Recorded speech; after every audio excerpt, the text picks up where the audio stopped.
Hello అందరికి welcome to our channel. ఈ రోజు మనం ఇంట్లోనే ఈజీ అండ్ సింపుల్ గా నేచురల్ హెయిర్ గ్రోత్ ఆయిల్ ని ప్రిపేర్ చేసుకుందాం.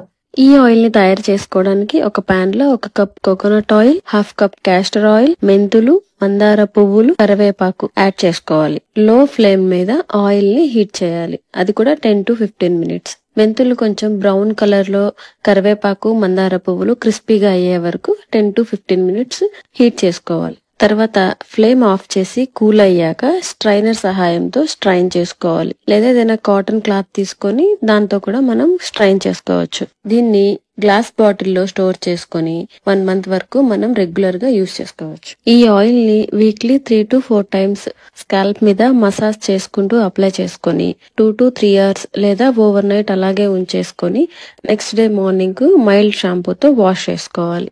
ఈ ఆయిల్ ని రెగ్యులర్ గా కూడా యూజ్ చేసుకోవచ్చు. ఈ ఆయిల్ వల్ల హెయిర్ ఫాల్ తగ్గుతుంది, హెయిర్ థిక్ అండ్ లాంగ్ గా పెరుగుతుంది, డాండ్రఫ్ కూడా కంట్రోల్ అవుతుంది. హెయిర్ ఫాస్ట్ గా పెరగడానికి అండ్ హెయిర్ సాఫ్ట్ అండ్ షైనీగా ఉండడానికి ఈ ఆయిల్ చాలా హెల్ప్ చేస్తుంది.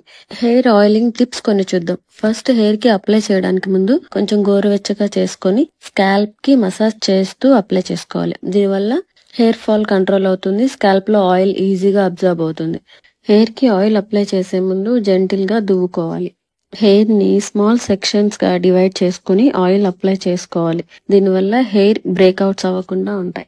హెయిర్ కి ఆయిల్ అప్లై చేశాక వార్మ్ టవల్ తో హెడ్ ని కవర్ చేయాలి. ఇలా చేయడం వల్ల ఆయిల్ స్కాల్ప్ లోకి డీప్ గా పెనిట్రేట్ అయ్యి హెయిర్ సాఫ్ట్ అండ్ షైనీగా అవుతుంది. ఈ ఆయిల్ లో మనం రోజ్మెరీ ఆయిల్ లేదా విటమిన్ ఈ ఆయిల్ ని కూడా యాడ్ చేసుకోవచ్చు. దీనివల్ల హెయిర్ స్ట్రాంగ్, లాంగ్ అండ్ హెల్దీగా తయారవుతుంది. సింపుల్ ఇంగ్రీడియంట్స్ తో ఇంట్లోనే ఈ ఆయిల్ ని ప్రిపేర్ చేసుకొని ఈ టిప్స్ ని ఫాలో చేయండి for a long and strong hair.